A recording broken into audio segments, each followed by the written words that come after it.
మనం శంకరపల్లి పిఎస్ దగ్గరే ఉన్నాము. అయితే పొద్దున్న నుంచి కూడా ఈ అరెస్ట్ అనేది ఏదైతే ఉందో చాలా సంచలనంగా మారింది. అయితే అందరూ కూడా క్వశ్చన్ చేస్తూ ఉన్నారు, అసలు వర్షిణి ఎక్కడుంది, ఏం చేస్తుంది, తన కుటుంబానికి ఏమైనా అప్పచెప్పారా లేదా అని చాలా మంది వివరణ అడుగుతూ ఉన్నారు. అయితే ప్రెసెంట్ శంకరపల్లి పిఎస్ కి అయితే వర్షిణిని తీసుకొచ్చినట్టు కూడా తెలుస్తోంది.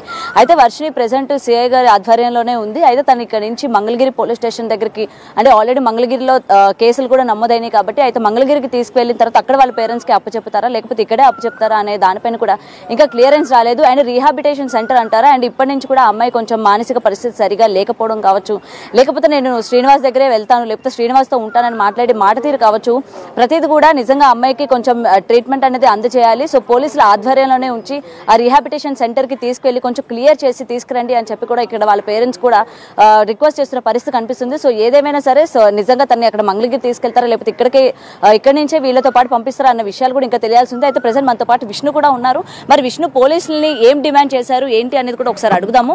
విష్ణు గారు, మీరు పొద్దు నుంచి కూడా వర్షిణితోనే ఉన్నారు కాబట్టి పోలీసులతో మీరేం మాట్లాడారు, పోలీసులు ఏం వివరణ ఇచ్చారు?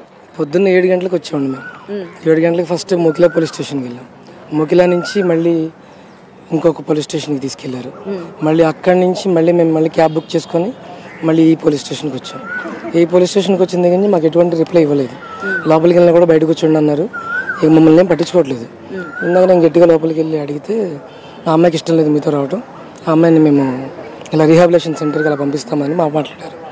నేను ఆల్రెడీ మరి మంగళగిరి పిఎస్లో కేసు ఉందండి, మేము అక్కడ మాకు దగ్గరలో ఉన్న గుంటూరు జిల్లాలో వేయించుకుంటాము, ఇది రంగారెడ్డి జిల్లా కాబట్టి తెలంగాణ కిందకి వస్తుంది కాబట్టి మాకు కొద్దిగా ఇబ్బందిగా ఉంటుంది, మా పిల్ల మా సొంత ఊర్లలో అక్కడ దగ్గరలో మేము చేయించుకుంటాము, మా పోలీసులతో మేము మాట్లాడి చేయించుకుంటామండి అన్న. అంటే ఆయన చాలా రాష్గా చెప్పేశాడు, ఎన్ని కుదరలేండి మీరు వెళ్ళిపోండి, మా పని మేము చేస్తామన్నారు.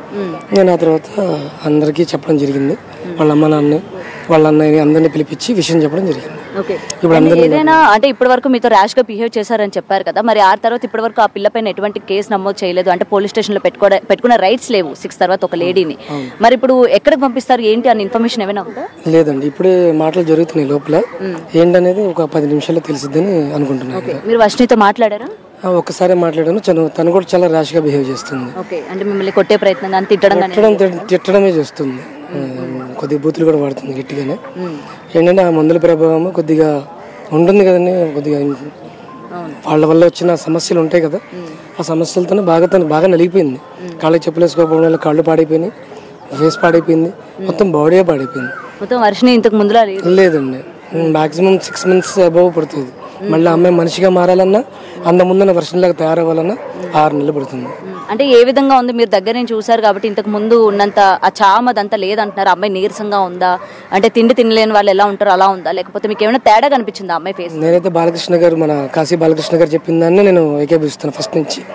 మందు పెట్టారని అనుకోండి, ఎందుకంటే ఒక మనిషి ఉన్నట్టుండి తగ్గిపోడు, రోజు అదే అన్నం తింటాడు, రోజు అలాగే ఉంటున్నాం, రోజు అవే ఉంటున్నాయి, ఉన్నటువంటి మనిషి బరువు తగ్గిపోయింది, ఉన్నటువంటి సన్నగా పీలగా తయారవుతుంది. ఈ కదా ఆ బాడీ ఇన్ఫెక్షన్స్ తేడాగా ఉన్నాయి. సో నేను అది ఫిక్స్ అయిపోయాను, ఇంకా తను ప్రాబ్లంలో ఉంది. సో ఇలాగా ఓకే. సో ఇప్పుడు మీకు 6 గంటల తర్వాత ఏమైనా మీకు కానీ అందజేస్తే మీరు మంగళగిరి తీసుకువెళ్ళి తన రీహాబిటేషన్ సెంటర్కి ఏమైనా జాయిన్ చేస్తారు? ఫస్ట్ అనేది ముందు పిఎస్కి తీసుకెళ్ళాలండి, పిఎస్కి తీసుకెళ్ళి అక్కడ ముందు సార్తో మాట్లాడించి అక్కడ రీహాబిలేషన్ సెంటర్ వాళ్ళు రాస్తే అది రాపించుకోవడం, లేదంటే కనుక మానసిక వైద్యశాలకు రాస్తే అక్కడికి తీసుకెళ్ళడం. అక్కడికి వెళ్ళిన తర్వాత దాన్ని బట్టి చేస్తాను. సో ఇంకా శ్రీనివాసే కావాలంటుందా? ఇప్పటికీ వాళ్ళ అన్నయ్యతో మాట్లాడిందంట, నేను వాడితోనే ఉంటాను. శ్రీనివాస్ వాళ్ళ అన్నయ్యతోనా?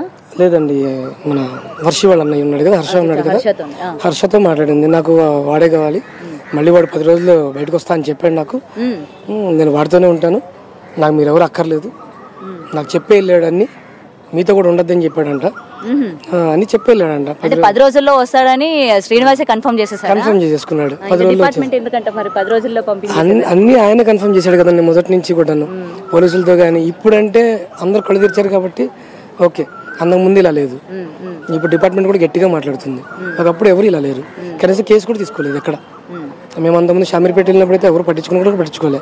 ఇదే కేసు నిజంగా షామీర్పేటలో అదే 45 రోజుల క్రితం సార్ పట్టించుకుని ఉంటే అక్కడే అయిపోయేది. వాళ్ళ అమ్మ నాన్న పిలవండి అని చెప్పి ఆయన పిలిచి కొద్దిగా కౌన్సిలింగ్ ఇస్తే అయిపోయేది. కానీ ఈ కేసు మా ప్రతి కింద రాదని ఆయన బయటికి పంపించేశారు. ఆయన రూల్స్ మాట్లాడారు, కానీ ఇక్కడ ఒక ఆడపిల్ల జీవితం నాశనం అయిపోతూ వచ్చింది.